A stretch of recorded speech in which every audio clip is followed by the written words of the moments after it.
çoxunuzun sevmədiyi trigonometriya sualı.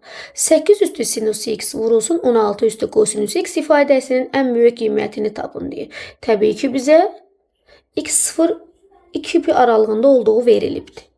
Deməli, 8-i biz yazarıq 2-nin kubu şəklində.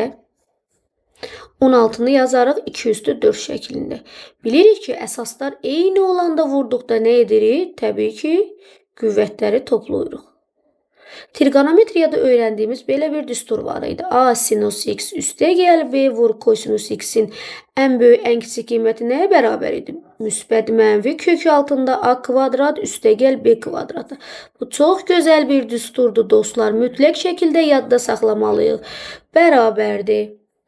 2 üstü 3'ün kvadratı üstə gəl 4'ün kvadratı. Təbii ki, kök altında müsbət mənfi 2 üstü müsbət mənfi kök altında 25. Bu isə 2 üstü mənfi 5 və 2 üstü müsbət 5 verəcək.